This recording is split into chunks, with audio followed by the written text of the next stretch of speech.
messieurs, bonjour et bienvenue dans cette édition du journal. Les jouets sont essentiels pour le développement de l'enfant et la fête de Noël est une occasion pour offrir des cadeaux aux enfants.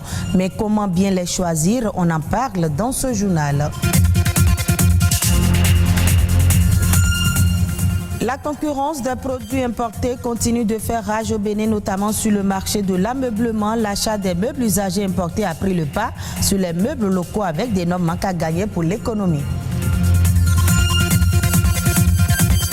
Et puis l'excès de sel est aussi redoutable pour le système cardiovasculaire. Pour une bonne santé du cœur, les spécialistes recommandent une baisse de la quantité de sel dans les assiettes.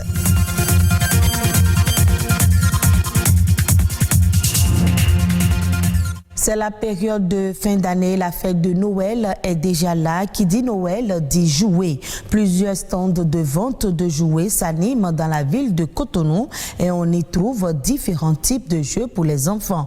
Mais quels jouets faut-il offrir à son enfant et comment s'y prendre dans son choix? Rodrigue Babagbeto s'est intéressé au sujet. Voici son reportage. Des stands aux mille et une couleurs brillant sous le poids des rayons du soleil au zénith. Les articles sont exposés en grand nombre à l'attention des clients désireux d'offrir des jouets comme cadeaux aux enfants en cette fin d'année. Il y a des ordinateurs, des tricycles, des jeux de pêche, des drones et des tablettes. Hélicoptères télécommandés, avions télécommandés. Nous vendons également des hélicoptères et avions télécommandés, des jeux de santé pour être un beau docteur et même pour prendre soin de son bébé.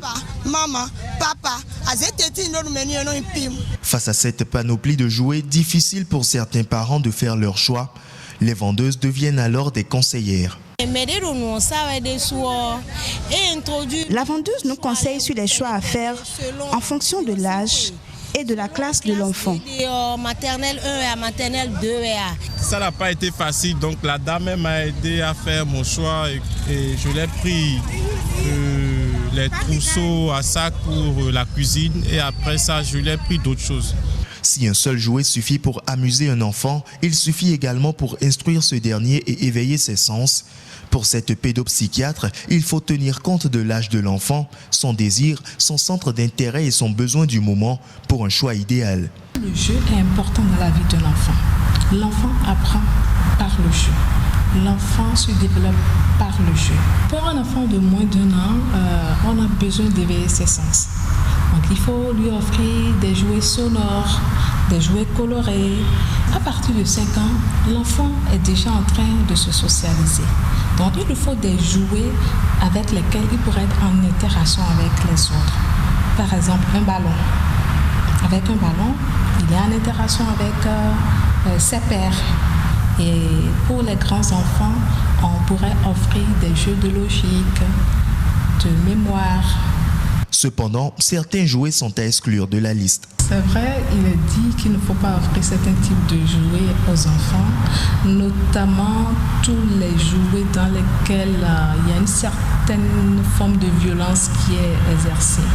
Les enfants imitent les adultes en les laissant utiliser ces jouets, c'est un peu banaliser l'acte de violence très tôt chez l'enfant, ce qu'il pourra intérioriser.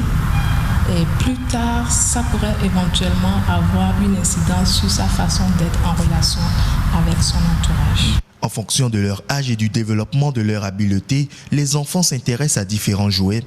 Pour l'enfant, un jouet qui ne correspond pas à ses besoins ne représente aucun défi. Se fier à l'âge recommandé mentionné sur l'emballage pourrait bien être aussi une façon de trouver rapidement un jouet à la fois amusant et instructif. Les produits localement fabriqués continuent d'être abandonnés par les populations pour des raisons diverses et multiples. La consommation du Made in Bénin n'est pas encore rentrée dans les habitudes. C'est le cas sur le marché de l'ameublement où de nombreux Béninois préfèrent acheter les meubles importés que ceux produits localement. Et pourtant, cette attitude n'est pas sans conséquence sur l'économie nationale. Suivez ce reportage pour plus de précision. faut au moins 180 000. 180 000, 200 000 euros. Isidore est menuisier et est à ce jour dans sa 47e année de profession. Un métier qui aujourd'hui lui laisse un goût de plus en plus amer. Et pour cause, la préférence des Béninois pour les meubles usagés importés. On ne vend plus comme on le devrait. On est obligé de revoir les prix à la baisse. Depuis que j'ai commencé ce métier, on vend les lits entre 25 et 30 000 et c'est toujours au même prix actuellement. Si c'est trop, c'est 40 000. À quelques encablures de son lieu de vente, nous retrouvons Armand. Son atelier de menuiserie est aujourd'hui côtoyé par un stand de vente de meubles importés. Les Béninois n'aiment pas consommer du local, ils préfèrent les importer. C'est son constat. Tout ce qu'ils ont amené là, c'est ça qui va finir d'abord. Avant que les clients vont commencer par demander qu'est-ce que tu as ici, qu'est-ce que tu as là. Si leur truc ne finit pas, ils ne viennent pas ici. Or, les importés ne durent pas comme ce que nous fabriquons. Les meubles usagés importés, ils proviennent pour la plupart d'Italie, de France ou même d'Allemagne. Les gens d'ici n'ont pas, ils travaillent, mais ils n'ont pas assez d'instruments pour renchérir, pour mettre ça propre comme le client le veut. Mais si par contre ça quitte là-bas pour venir maintenant, les gens s'intéressent directement à l'esthétique de la chose et ils paient directement. À Cotonou, les vendeurs de ces meubles sont de plus en plus nombreux et laissent au sein de la population diverses appréhensions. Les meubles importés, moi j'aime ça. J'aime pas parce que c'est exposé aux intempéries, la poussière. En plus c'est mis au bord de la voie. J'imagine quand il pleut, comment ils s'arrangent à ramasser tout ce nombre de fauteuils qu'il y a dehors. Et quand ça vient, je ne sais pas combien de temps ça fait là-bas, avant de venir acheter ça à mettre chez moi. Si l'importation des meubles usagés contribue un tant soit peu à la croissance du PIB, il n'en demeure pas moins qu'il plombe l'économie locale. Si vous utilisez un meuble local, tout ce que vous payez, il y a celui qui acheter le meuble chez le menuisier pour vendre, il y a le menuisier lui-même, il y a le producteur de bois qui a quelque chose dedans, il y a le bûcheron, alors que quand vous en importez, il n'y a que seulement les commerçants du bois qui en profitent. Et pour une préservation des emplois, Isidore, tout comme Armand, propose une solution radicale. Hélas, elle ne saurait être bénéfique pour les nations au pas de la mondialisation. On doit arrêter l'importation. Tout ce qu'on peut appeler l'interdiction, tout ça, ça ne marche plus dans ce monde libéralisé. Mais par contre, on peut agir sur deux plans. Le premier plan, c'est de taxer plus fortement les produits qui sont importés. C'est de former nos menuisiers, nos ébénistes, nos travailleurs de meubles pour qu'ils fassent des meubles de qualité.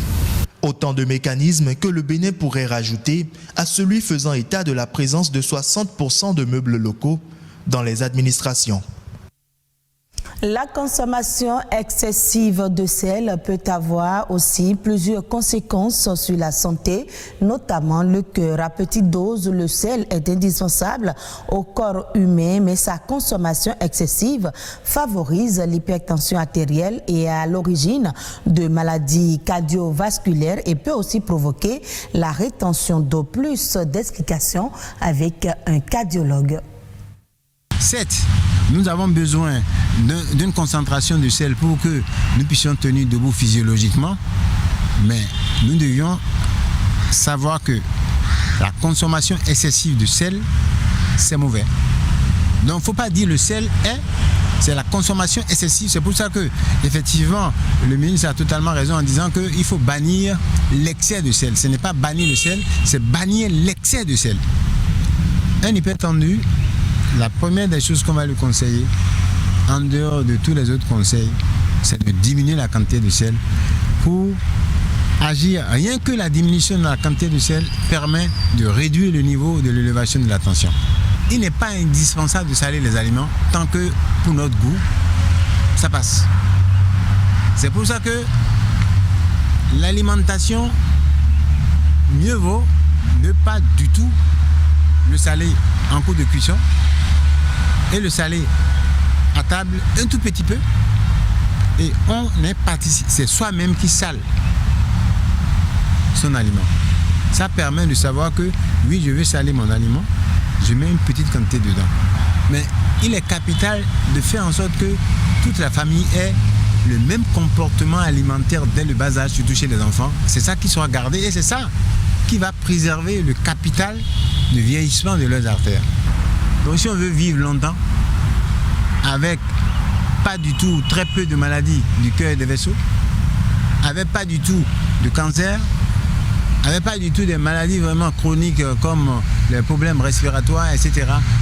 Il est important de savoir se donner le temps de marcher, de savoir se donner le temps de loisir, de bien-être, de ne pas rester confiné et de garder le sourire et en gardant la tolérance pour qu'on se donne la main de manière commune et se dire pour la cause de la vie, ensemble nous restons avec le cœur.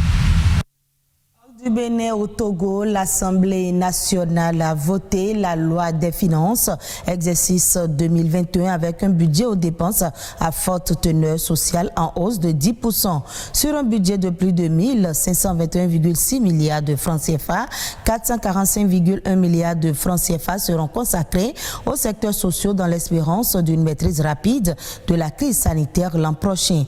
Pour relancer la machine économique, les autorités togolaises comptent s'appuyer surtout sur l'agriculture et l'industrie naissante de la transformation, tout en renforçant l'inclusion économique et sociale avec un vaste programme de désenclavement des milieux ruraux, l'accès à l'eau potable. La santé occupera une place de choix dans l'agenda gouvernemental. Dans la même veine, Lomé qui a opté pour la modernisation de son armée avec la loi sur la programmation militaire va consacrer plus de 82 milliards de francs CFA au ministère de tutelle. La mesure incitative fiscale au renouvellement du parc automobile est reconduite avec le maintien des exonérations de droits de douane et de TVA sur les véhicules neufs.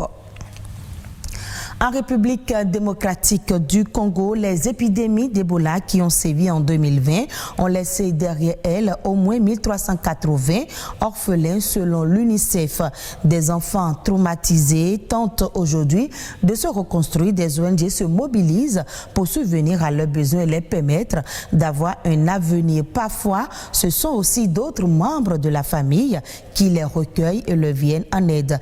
Clément Bonnereau et Juliette Dubois pour le reportage. Jouer et passer du temps avec d'autres enfants, des moments d'insouciance dont Lucie peut enfin profiter. Mais ses blessures sont encore vives. Il y a 1 an et demi, ses 2 parents décèdent, emportés par l'épidémie d'Ebola qui ravage l'est du pays. Quand maman est tombée malade, elle a été acheminée au centre de traitement Ebola et elle y est morte. Ensuite, papa y est allé aussi. Et il est mort à son tour. Tous 2 ont été enterrés et nous n'avons pas pu participer aux obsèques. Comme beaucoup d'orphelins, Lucie a été recueillie par des membres de sa famille. Son frère et sa femme sont venus exprès de Bunia, dans la province voisine de l'Ituri, pour s'occuper d'elle et de ses 7 sœurs. Les prendre en charge sans emploi, ça a été difficile. On a dû abandonner notre métier en quittant Bunia. Mais maintenant, je les considère toutes comme mes enfants. En plus de trouver une famille d'accueil, la difficulté pour les orphelins d'Ebola est de retrouver des perspectives d'avenir, car beaucoup ont dû arrêter les études faute de moyens. Des centres de formation comme celui-ci leur viennent en aide. Au milieu d'autres adolescentes, Lucie étudie la couture, une formation de 6 mois qui pourra lui permettre de subvenir à ses besoins. J'aime la couture car on peut gagner suffisamment d'argent pour en vivre. Et je sais qu'à la fin de la formation, ça me sera utile pour toute la vie. En plus de financer des formations, l'UNICEF et ses partenaires apportent un soutien psychologique aux orphelins d'Ebola, car beaucoup souffrent de traumatisme et se retrouvent isolés.